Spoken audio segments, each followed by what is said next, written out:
to J News. Today we will be exploring a topic that is near and dear to my heart. Mental health misconceptions from TV shows and movies I find unbelievably frustrating. If you are diagnosed with a mental illness, you sit in bed all day long and don't do anything fulfilling. Bullshit. Not all mental illness is extreme, major, depressive, suicidal, and as a person who has suffered from depression and anxiety, yeah, I get up, I do things, and I still have depression and anxiety. Anyone who has a panic attack is cured by breathing into a paper bag. Not all panic attacks look like this. As a matter of fact, the last time I saw a paper bag was elementary school for lunches. That your best friends are legitimate replacements for therapists. Nah, son, it don't work like that, nah. If it was just a matter of having a best friend and then you wouldn't need therapy, then there wouldn't really be a science behind it. Therapists wouldn't need to go to school and study things. All they really need is a good ear. It's nice to have a support system of people who are willing to be there for you, who make you feel loved, who make you feel compassion, who make you feel like you can draw strength from them. Do yourself a favor, get a therapist. You know, it's the same as assuming that you don't need to go to the doctor for a physical.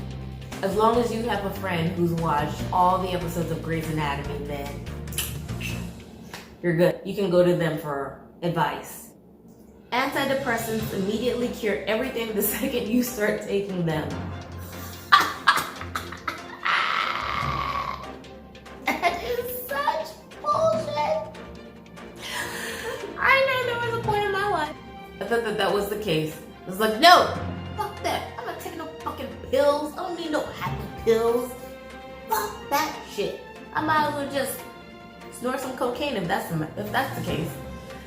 And then I tried to take antidepressants, and yeah, it so does not work that way. Anxiety consists of only one feeling, which is being nervous to the point where you scream and shake. This is anxiety. Oh my God, I'm going through an earthquake, but it's not an earthquake, so it's really anxiety. But my symptoms do look like, yes, I will absolutely be available for the meeting tomorrow and take care of that final report and be able to do the presentation. So yes, I can absolutely handle all those things. I will feel like this, but I look like this. Anyone who has borderline personality disorder isn't considered human and will do ridiculously wild things. No. First of all, anyone who lives and breathes is a human being, one. I'm sure anyone can relate to having extremes. I'm sure anyone can relate to being put in situations where they react in a way that is not how they would if they were level-headed. Ooh, I think this one is my favorite one. Right now, the big thing that's being advocated, the big issue is mental illness, which I'm grateful for. I'm glad it's getting to the point where it's considered a normal thing to try to address and not something that really defective, crazy, fucked up, messed up psychopaths need to worry about. And we gotta be honest here, people. Therapy is not an affordable tool. If just having the opportunity to have a regular physical or go to a dentist for a regular cleaning is not something the average American has access to, what the hell do you think? Where the hell do you think therapy falls into that? Well, if you do have the opportunity to go see a therapist, I would also say don't settle for the first person you talk to, because my first experience with a therapist was the traditional experience with a therapist. How does that make you feel? Why do you think that happened? Let's go back deep, and that's why you're like this now.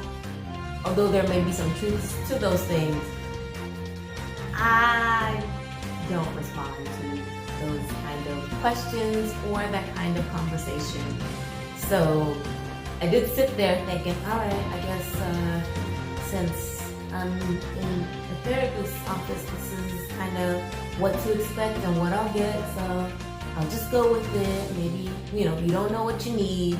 I don't know what I need. She's a professional, so I know I don't really like these questions and I think they're stupid as fuck, but let me just listen to you. And I did. And then I went again. And then I went again. I remember in college I went to a few sessions and I didn't get shit. I really did not get shit out of it. But I was doing it because I thought, well, it's better than not trying, which I don't regret at all. And if I knew then what I know now, doesn't everyone say that? If I knew then what I know now, then I would shop around. I would shop around. Just like a car. You don't settle for the first dealer you walk into. Shop around.